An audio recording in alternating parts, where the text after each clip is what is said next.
Hello दोस्तों, आज फिर हम देखेंगे एक रीजनिंग का प्रैक्टिस सेट जिसके अंदर मैं लेके आता हूं आपके पास बढ़िया सारे क्वेश्चन इंपॉर्टेंट वाले जो कि एसएससी, आरआरबी और कांस्टेबल के एग्जाम्स के लिए बहुत ज्यादा यूजफुल होते हैं। इनसे मिक्स करके इनके सिलेबस से ऐसा टाइप का एक प्रैक्टिस सेट लेके आता हूं जो कि आप एग्जाम में मिलेंगे आपको उनमें से बहुत सारे क्वेश्चंस।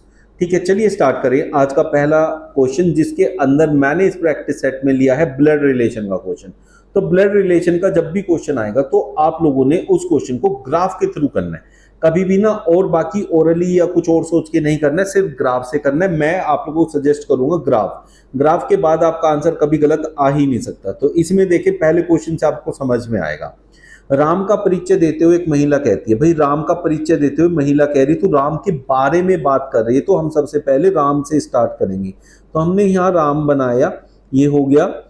उसने कहा इसके ससुर, तो राम के ससुर कौन होंगे? किसी व्यक्ति का ससुर वो होता है जो उसकी पत्नी का पिता होता है। तो राम की यहाँ वाइफ होगी और राम की वाइफ के जो फादर होंगे, यहाँ पिता कह सकते हैं, वो क्या होंगे? ससुर होंगे। देखो मैंने ग्राफ बना दिया। राम है, वाइफ है, उनके पिता है। बड़े रिश्ते को ऊपर बनाना है, छोटे रिश्ते को नीचे की तरफ बनाना है। ठीक है, देखो कितना आसान हो गया। इसके ससुर, तो राम के ससुर के पिता, देखो इसके पिता ये हो गए। ठीक है, मेरे ससुर है, किसके ससुर है? इस महिला के। इस महिला के ससुर कौन है? ये व्यक्ति। और महिला का ससुर कौन हो सकता है? महिला के पति के पिता। तो इस व्यक्ति के पिता है ये, तो इसका मतलब इसकी पत्नी है वो, तभी तो इसके ससुर बनेंगे वो। देखो ये पत्नी, पत्नी के जो पति होंगे उनके पिता को ससुर कहेंगे। अब आप लोगों के सामने ग्राफ बिल्कुल क्लियर हो गया, क्रिस्टल क्लियर।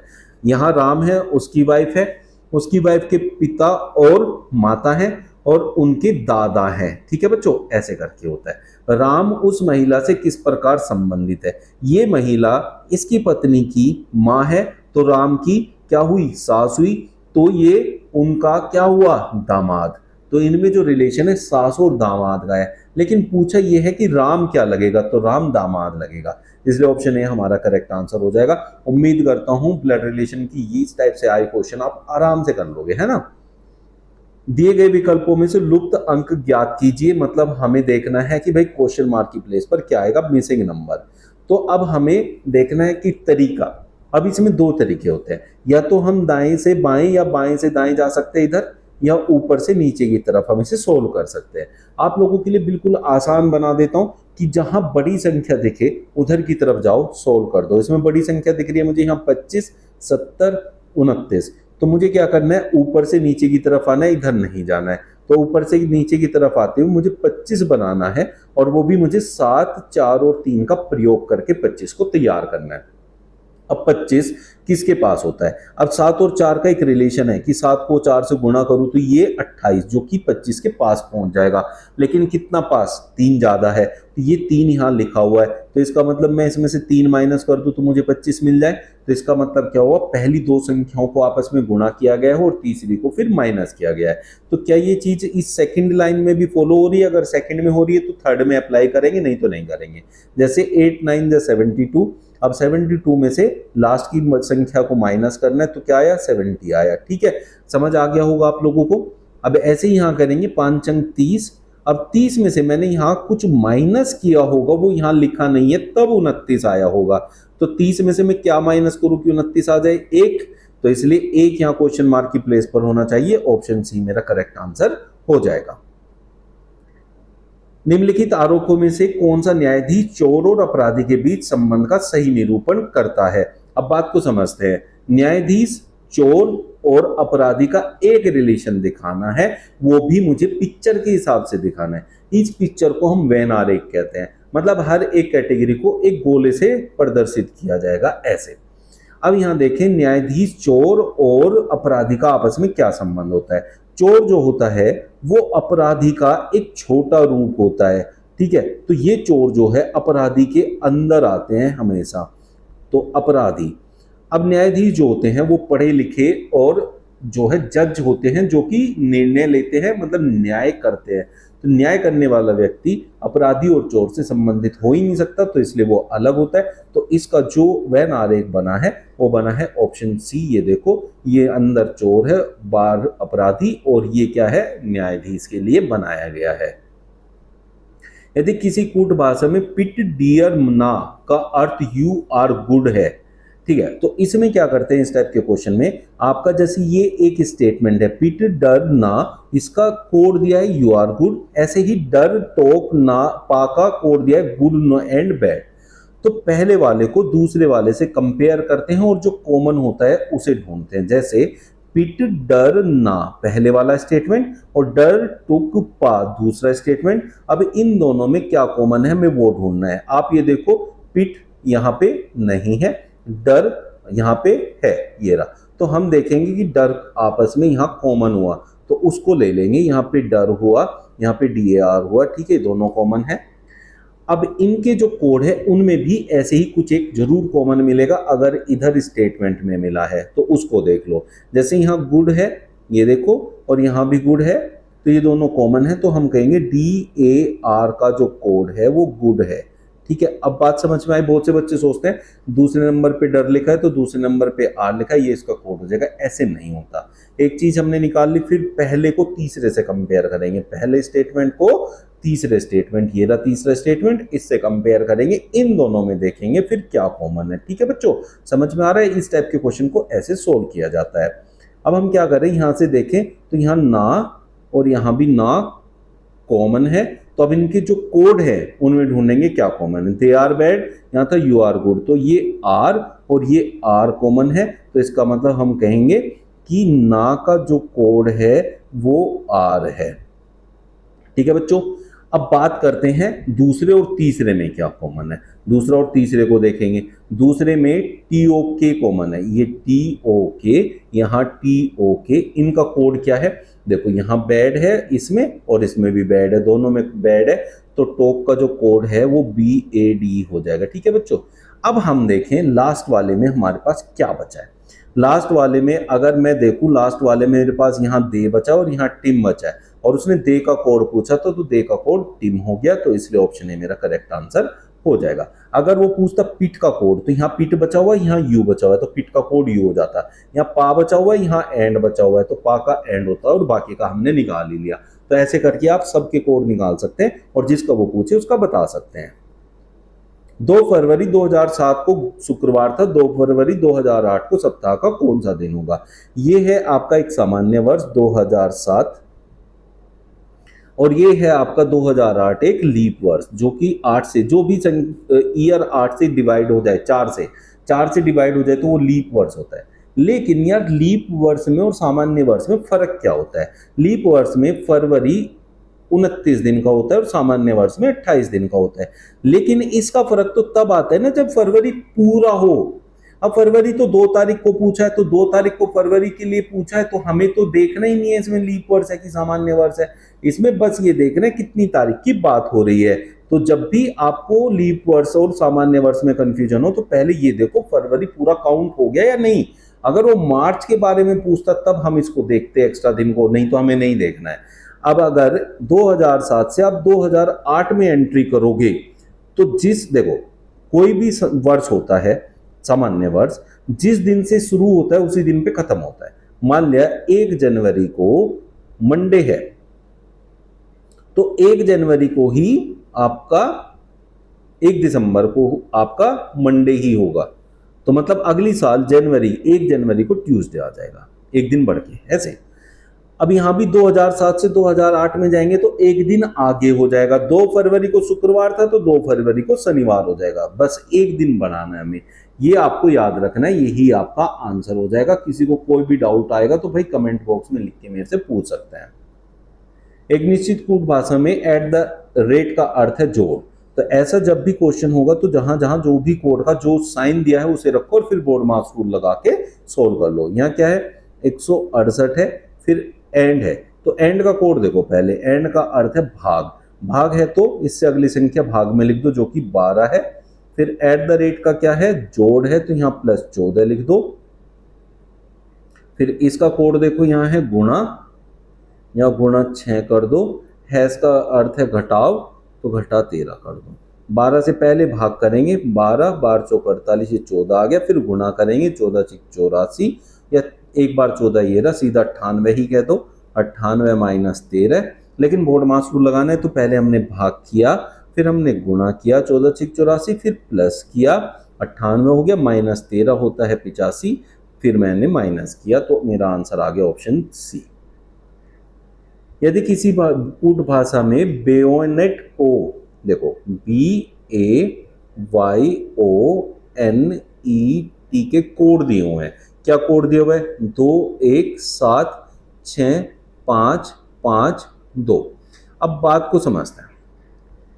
अब हमें पता है कि बी जो है हमारा 2 नंबर पे आता है और उसका कोड भी 2 दे रखा है, ठीक है जी। इससे हमें पता चल गया कि जिस नंबर पे आपका अल्फाबेट आता है किसके अंदर, अंग्रेजी वर्णमाला के अंदर, वही उसका कोड है। ए का कोड भी वैसे ही दिया हुआ है, ठीक है। लेकिन वाई तो आपका 25 नंबर पे आता है, उसका कोड तो 25 नहीं दिया हुआ है, उसका 7 दिया हुआ है। लेकिन ये 2 अंकों की संख्या है 25, और 25 से 7 कैसे बन सकता है? इनके अंकों को जोड़ दो।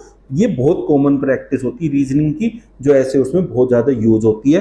तो इसका मतलब 2 अंकों वालों को आपने क्या किया, अंकों को आपस में जोड़ दिया गया है, तो उससे उसका कोड बना है। जैसे ओ होता है 15 नंबर, 1 और 5 को जोड़ू तो 6 बनता है, यही कोड उसके नीचे लिखा हुआ है।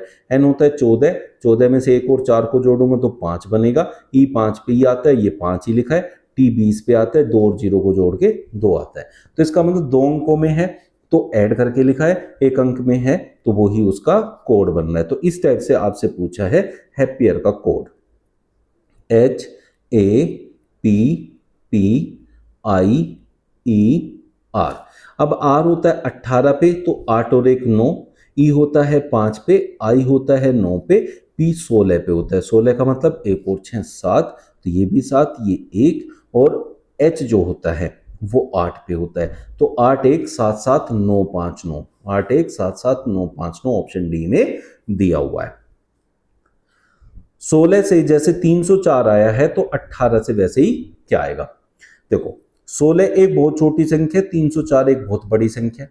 छोटी संख्या से अगर बड़ी संख्या की तरफ जाना है तो या तो वर्ग कर दो, या तो घन कर दो, या तो गुणा कर दो।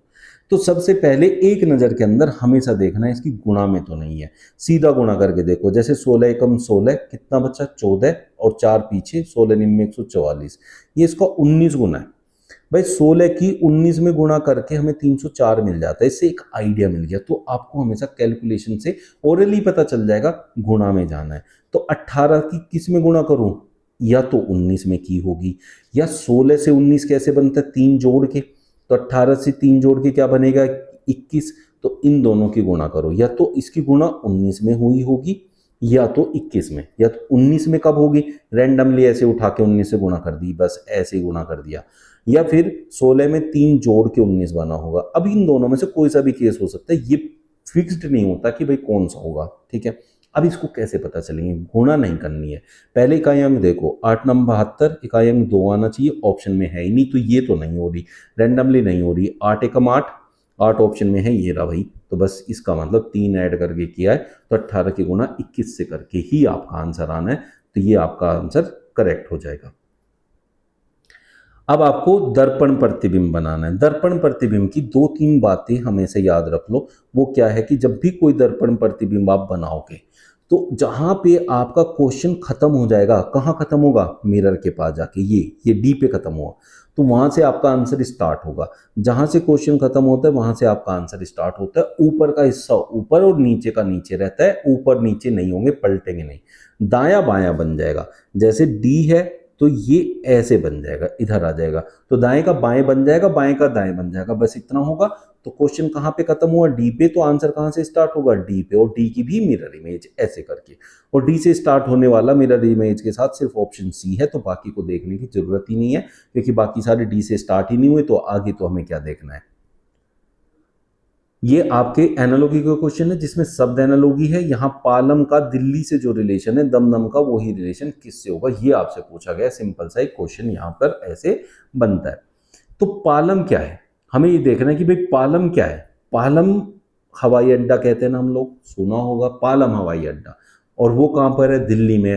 तो इसका मतलब हमने दिल्ली के हवाई अड्डे को लिखा है और फिर वो कहाँ पे मौजूद है उसको लिखा है। तो हवाई अड्डा और उसकी कहाँ पर वो मौजूद है। तो ऐसे दमदम क्या है, हवाई अड्डा होगा, लेकिन वो कहाँ पर मौजूद है वो हमें देखना है। तो दमदम हवाई अड्डा जो है कोलकाता का हवाई अड्डा है। तो ये हमारा करेक्ट आंसर हो जाएगा। अब इसमें हमें क्या करना है, अंग्रेजी शब्दकोश के क्रम के अनुसार, बढ़ते क्रम के अनुसार अरेंज करने हैं यहाँ लेटर्स। अब उसमें क्या होता है, जैसे हमने देखा ए पे आने वाला, जैसे हमने कहा AMIT, मैंने अपना नाम लिखा और मैंने लिखा कपिल, KAPIL, ये दो नाम लिखे। ए से स्टार्ट होने वाला मेरा नाम है, के से स्टार्ट होने वाला किसी और का नाम है। ए पहले आता है अंग्रेजी शब्दकोश में तो ये पहले लिखा जाएगा और के बाद में आता है तो ये बाद में आएगा। तो इस टाइप से अरेंज करके हमें पता करना होता है कौन सा अल्फाबेट पहले आएगा या कौन सा शब्द पहले आएगा। अब जैसे यहाँ देखो चारों एल इसमें ऑप्शंस में एच सबसे पहले है, तो इसलिए एच से आप पता नहीं कर सकते, सेम है, ठीक है। फिर यहाँ आई है, यहाँ भी आई है, यहाँ भी आई है, यहाँ ओ है। अब आई 9 नंबर पे आता है, ओ 15 नंबर पे आता है, तो दो इन सब से बाद में आएगा और जिस ऑप्शन में दो सबसे बाद में होगा वही मेरा आंसर होगा, इसमें है तो यही मेरा आंसर हो गया। लेकिन पूरा कैसे करेंगे, तो दो सबसे बाद में लिखना है। अब इन तीनों में चेक करना है, तीनों में आई है तो हम आई से पता नहीं कर सकते, फिर हटा दो। यहाँ क्या है, टी है, यहाँ आर है और यहाँ पी है, ठीक है। तो जो टी है वो 20 पे है, पी 16 पे, पी 16 पे है तो सबसे पहले ये आएगा। तो ये कौन सा है, चौथे नंबर वाला। फिर हमारा टी 20 पे होता है और आर जो है वो 19 पे होता, 18 पे होता है। अब ये पहले आएगा, फिर तीसरा, फिर टी आएगा। तो 4 3 1 2, 4 3 1 2 होना चाहिए, जो कि ऑप्शन ए में है। क्लियर हो गया होगा, आगे से आएगा तो आप लोग आसानी से कर पाएंगे। सीरीज का क्वेश्चन, इस सीरीज में आपसे पूछा है कि भाई क्वेश्चन मार्क की प्लेस पर क्या आएगा। ये है अल्फाबेट की सीरीज। अल्फाबेट की सीरीज को करने का तरीका क्या होता है कि आप उनके नंबर लिख लो, कौन सी प्लेस पे कौन अल्फाबेट आता है अंग्रेजी वर्णमाला में। जैसे अगर मैं देखूं, पहले को पहले से कंपेयर करना है, ई को क्यू से, फिर क्यू को सी से, फिर उसी अनुसार यहाँ पहला अल्फाबेट आपको मिल जाएगा। अब यहाँ देखो पहला अल्फाबेट डी है, एस है, एल है, ओ है, चारों अलग अलग है। अगर चारों अल्फाबेट पहले वाले अलग अलग होते हैं तो आपको बस पहला अल्फाबेट पता करना है, उसी से मेरा आंसर आ जाएगा, आगे मुझे करने की जरूरत नहीं पड़ेगी।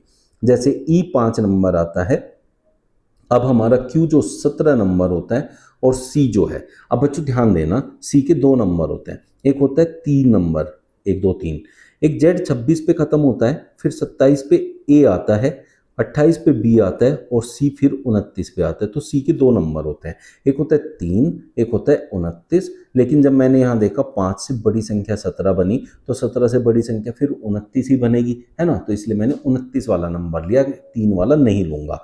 तो 5, अब 5 के बाद 17 आने में 5 से 17 बना, तो कितने का अंतर आया भाई, 12 का, ठीक है। फिर 17 से मैंने 29 बनाया, कितने का अंतर आया भाई, 12 का। अब लेकिन आगे 12 का जब अंतर बनाऊंगा ना, वो 29 में नहीं बनाना, वो 3 में बनाना है, क्योंकि 3 पे भी तो सी होता है। 3 में 12 जोड़ दो, 15 आएगा और 15 पे ओ आता है और ओ से स्टार्ट होने वाला सिर्फ ऑप्शन डी है। तो इस टाइप से आप इसको सोल्व करेंगे और आसानी से अपना आंसर निकाल लेंगे। निम्नलिखित श्रृंखला के क्रमिक रूप को पूर्ण कीजिए। अब इस टाइप के जो क्वेश्चन होते हैं, इस टाइप के क्वेश्चंस में हम लोगों ने बच्चों बनाने होते हैं पेयर्स। अब पेयर्स कैसे बनाते हैं, तो सबसे पहले तो पेयर बनाने के लिए ये देखना पड़ेगा ना, यहाँ अल्फाबेट कितने मौजूद है। अब उन अल्फाबेट को देख के और हम लोग बना लेंगे। पहले देखो 1 2 3 4 5 6 7 8 9 10 11 12 13 14 15, 15 है तो हम 5 5 के पेयर बना सकते हैं, 3 3 के पेयर बना सकते हैं। तो 5 के पेयर बनाएंगे, 3 के अपने आप इसमें इंक्लूड हो जाएंगे। 1 2 3 4 5, 1 2 3 4 5, 1 2 3 4 5। अब यहाँ अगर रिपीट वाला होगा, रिपीट वाला क्या होता है, जो इसमें क्रम बना है वो इसमें बनेगा, वही इसमें बनेगा। तो उसके लिए क्या होता है, उसके लिए हम लोगों को सबसे पहले ये देखना होता है सबसे ज्यादा लेटर एक साथ कहाँ लिखे हुए हैं। जैसे यहाँ लिखे हुए हैं ए बी, तो हमें देखना लास्ट में क्या ये पैटर्न बाकी में बन सकता है। जैसे यहाँ देखो ए बी, ए लगा दो तो बन गया ना ए बी, ठीक है। यहाँ भी ए बी बन सकता है, ठीक है। तो फिर पहले स्टेप पे क्या आएगा, तो उसके लिए मुझे क्या समझना है, A B A B A B A B A B A B. अब मेरे पास पहले स्टेप पे क्या आएगा वो मुझे नहीं पता है, तो उसे ढूंढने की जरूरत भी नहीं है। आपको क्या करना है, जो जो आपके पास ये आए हैं, दो आपने भरे हैं, इनको ढूंढ लो। पहले स्पेस पे क्या आएगा मुझे नहीं पता, दूसरे स्पेस पे ए आया है हमारा, तीसरे स्पेस पे नहीं पता, चौथे स्पेस पे बी आया है, और फिर अगले पे हमें नहीं पता। ठीक है, 1 2 3 4 5 जगह खाली थी। दूसरे पे ए और चौथे पे बी। दूसरे पे ए, दूसरे पे ए हमारा सिर्फ इसी ऑप्शन में दे रखा और चौथे पे बी, तो इसलिए ऑप्शन बी मेरा करेक्ट आंसर हो गया। बाकी ऑप्शंस को मुझे देखने की जरूरत नहीं है। अब इसके अकॉर्डिंग अगर मैं भरने जाऊं तो वो कह रहा है यहाँ ए होना चाहिए, 3 ए होने चाहिए लगातार। ठीक है, तो A A B A B, A A B A B, तो A A B A B. वैसे ही इसका पूरा पैटर्न ये था, लेकिन वो मैंने बिना किए ही मुझे पता चल जाएगा ऑप्शन से। 60 से जैसे 80 आया, फिर 64, फिर 70, फिर 68, फिर 60, क्वेश्चन मार्क की प्लेस पर क्या आएगा। आप एक बात नोट करेंगे, यहाँ 60 है फिर 80 है, तो ये बढ़ोतरी हो रही है। लेकिन उसके बाद फिर 64 आ गया, फिर कमी हो गई, कमी से फिर आगे फिर बढ़ोतरी हो गई, फिर कमी हो गई, फिर बढ़ोतरी हो गई। तो जब भी ऐसे एक बार संख्या बढ़े और फिर कम हो जाए, फिर बढ़े फिर कम हो जाए, वहां डबल सीरीज का क्वेश्चन होता है। तो यहाँ दो सीरीज बनेगी, 60 की 64 से, 64 की 68 से, 68 की आगे क्वेश्चन मार्क से। फिर ऊपर देखे तो 80 की 70 से, फिर 60 से, फिर 50 से। 80 में से 10 गया 70, 70 में से 10 गया 60, 60 में से 10 गया 50। लेकिन ऊपर वाले से मुझे आंसर नहीं मिलेगा क्योंकि उसके अंदर क्वेश्चन मार्क नहीं आ रहा, तो इसलिए उसे नहीं देखेंगे, हम जाएंगे नीचे की तरफ। यहाँ 60 से +4 64, +4 68, +4 72, तो क्वेश्चन मार्क की जगह 72 होगा, तो मेरा आंसर सही होगा, जो कि ऑप्शन ए में दे रखा है। आकृति एक्स में दिखाई गई। अब ये मेरी आकृति है, ठीक है। अब ये एक खुला पासा है, खुले पासे को बंद करना है, और उसने कहा कि स्टार के विपरीत दिशा में कौन सा प्रतीक होगा। तो जब भी आपके पास खुला पासा हो तो उसमें ऐसे नंबरिंग कर देते हैं, पहला दूसरा तीसरा। तो पहला और तीसरा एक दूसरे के विपरीत होते हैं। अब इधर मैं जाऊं तो चौथा पांचवा छठा, तो ये चौथा छठे के विपरीत होगा। तो इधर जो बचते हैं बाकी वो एक दूसरे के विपरीत हो जाएंगे। तो हमसे तो स्टार के लिए पूछा है, स्टार के लिए तो @C होगा, तो यही मेरा आंसर हो जाएगा, option A correct. K 26O M 30Q O 34S question mark, तो क्वेश्चन मार्क की प्लेस पर क्या आएगा, ये है अल्फाबेट और नंबर का मिक्स्ड करके सीरीज। तो ये आप लोग कमेंट करके बताएंगे कि इसका क्या आंसर होगा, ये आपके लिए होमवर्क है। कौन सा क्षेत्र उन महिलाओं का है जिन्होंने MCA किया है लेकिन कंप्यूटर इंजीनियरिंग नहीं की है। तो जब भी ऐसे आपके पास आरेख वाले क्वेश्चन हो, तो अगर आपको कहीं भी ये दिया है कि जैसे उसने कहा कंप्यूटर इंजीनियर नहीं है, तो अगर आपको नहीं है वाला क्वेश्चन दिया है तो आपको वो कॉलम ढूंढना है जिसकी वो बात कर रहे हैं। जैसे कंप्यूटर इंजीनियर त्रिभुज से दर्शाए गए हैं, तो उसको लेना है और उसको जो है डार्क कर देना है, मतलब उसमें से कोई भी नंबर मेरा नहीं आएगा। बात समझ आ गई। उसके बाद उन्होंने कहा महिला है तो इसे लेना है, और MCA भी किया होना चाहिए, ठीक है, ये भी है। तो महिला हो और MCA किया हो, तो महिला और MCA में जो कॉमन होगा, जैसे 5 है वो सिर्फ MCA में आ रहा है, महिला में नहीं आ रहा है। 8 है सिर्फ महिला में आ रहा है, MCA में नहीं आ रहा है, तो इन दोनों को हम नहीं लेंगे, हम सिर्फ 4 को लेंगे जो महिला में भी आ रहा है, MCA में भी आ रहा है, तो इसलिए मेरा आंसर हो जाएगा ऑप्शन ए। नीचे दी गई आकृति में कितने वर्ग हैं। जब भी वर्गों की ऐसी फिगर हो जिसके अंदर नंबर अगर मैं इधर से इधर काउंट करूं तो भी वही आए, और ऊपर से नीचे काउंट करूं तो भी वही आए। कैसे, मतलब जैसे यहाँ 1 2 3, ऊपर से आ रहा हूं 1 2 3, तो आखिरी नंबर दोनों तरफ से सेम हो जाए, तब वहां वर्गों की जो संख्या होती है वो इन संख्याओं के वर्गों का योग होता है। जैसे 1 का वर्ग, 2 का वर्ग, 3 का वर्ग। अब 1 का वर्ग 1 होता है, 2 का वर्ग 4 होता है, और 3 का वर्ग 9 होता है। इन सबको जोड़ दो तो आपको मिल जाएगा कि यहाँ टोटल कितने वर्ग मौजूद हैं, जो कि 14 है। तो ऑप्शन सी मेरा करेक्ट आंसर हो जाएगा।